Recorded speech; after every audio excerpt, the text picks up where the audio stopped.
बंधु माने पवित्र श्रावण मासरे शिव भक्त माने काहे केते दूररू जल आनी भगवान भोला शंकरଙ୍କ उपरे अर्पण करिथांती। तेबे एथर जो श्रावण मास पड़ुछि ताहा केते तारिखरू आरंभ हेउछि, केते तारिखरे शेष हेउछि, केते पाଳି सोमवार व्रत पालन करा जिवो, केतोटी सोमवार आपण जल नहीं महादेव शिव शंकरଙ୍କୁ अभिषेक कराइबे एवं एहा सहित मध्य आमे जानिबा जे एही श्रावण मासरे केउ सबु कार्य करबा निषेध होइथाए एवं केउ सबु जिनिस एवं केउ सबु पनिपरिबा खाइबा निषेध होइथाए। एहा सहित गुरुत्वपूर्ण जिनिस जानिबा जे जेउ दिन श्रावण मास आरंभ हेउछि सेही दिन आपण केउ खाद्य खाइबा निषेध अटे। तेबे ए सबु विषय रे आमे आजिर एही भिडियो रे जानिबा।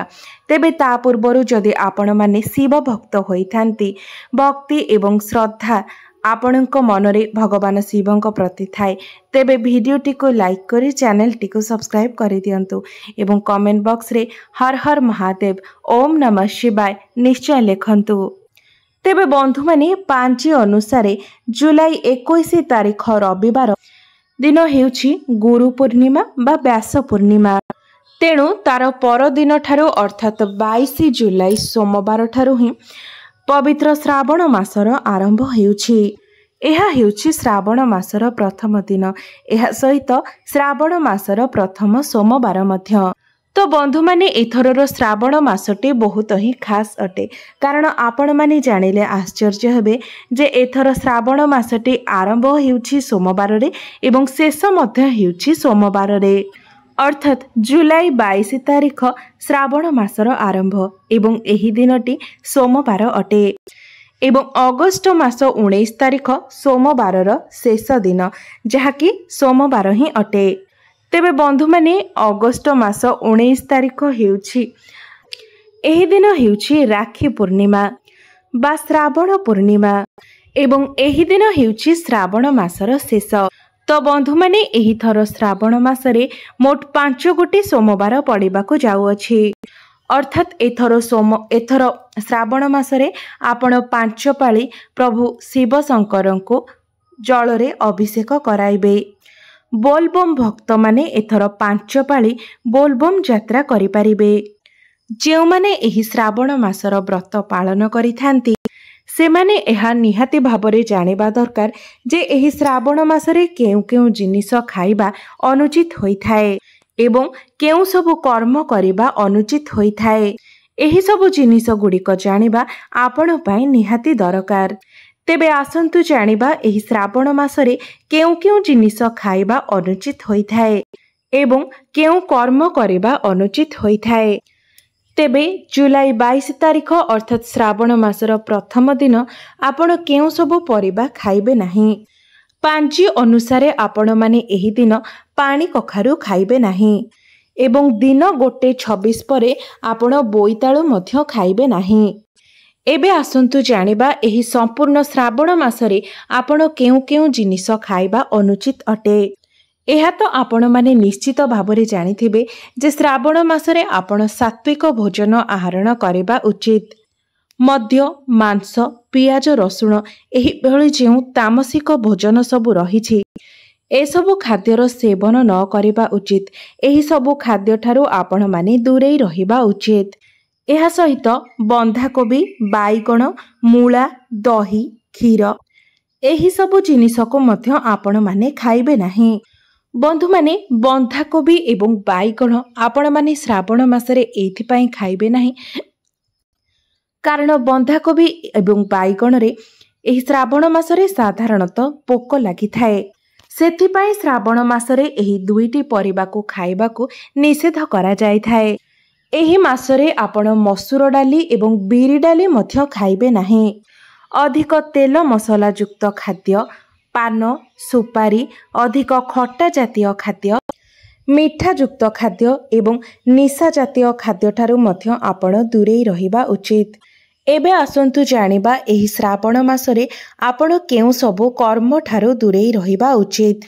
बंधु माने जदि आपण श्रावण मासर व्रत पालन करूछंती तो आपण काहारे मनरे कष्ट देला भले कोनोसी कार्य करंतु नाही। मनुष्य किंबा कौनसी पशुपक्षी किंबा कौनसी वृक्षलता को मध्य आपण आघात दियंतु नहीं, मिथ्या कहंतु नहीं, चोरी करंतु नहीं, कौनसी भी खराब कार्य करंतु नहीं, कौनसी निशा द्रव्यर सेवन करंतु नहीं किंबा आमिष द्रव्यर सेवन करंतु नहीं।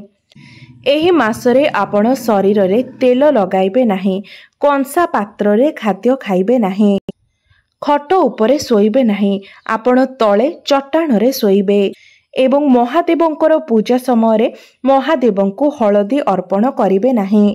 संपूर्ण श्रावण मासटी रे आपण संयमता रक्षा करिबे, मैथुन आदि कार्य करिबे नहीं। श्रावण मासरे आपण नख दाढ़ी किंबा चुटी काटंतु नहीं। एहा व्यतीत अनेक स्थान रे व्रतधारी माने पादरे जोता मध्य पिंधंती नहीं।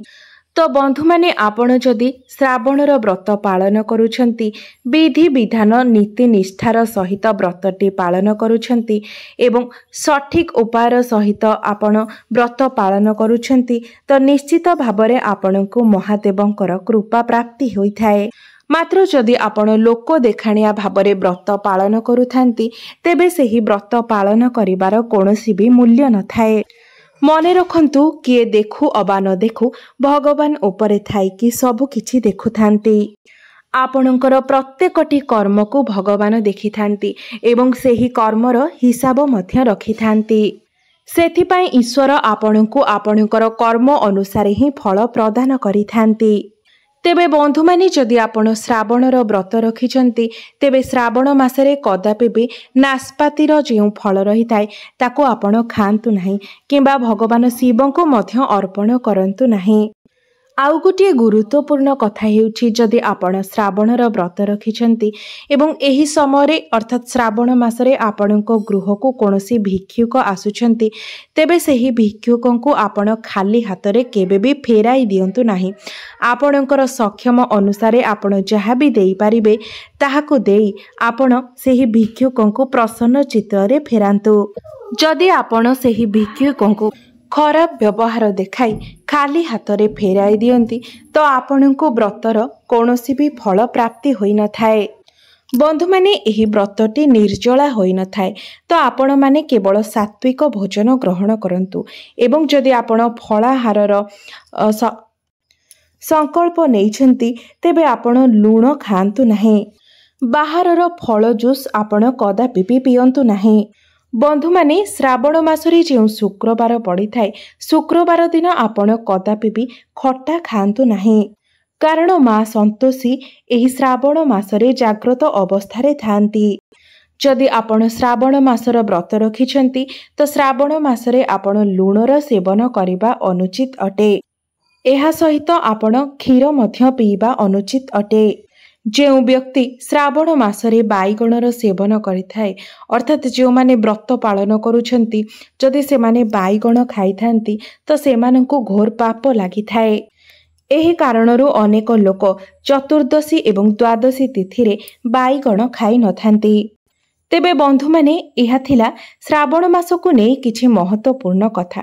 जदि आपण मानंकु ए भिडियोटी भलो लागि थाए, तेबे भिडियोटी को लाइक करी चैनल टी को सब्सक्राइब करि देबे एवं कमेंट बॉक्स रे भक्ति एवं श्रद्धार सहित ओम नमः शिवाय हर हर महादेव निश्चय लिखिबे।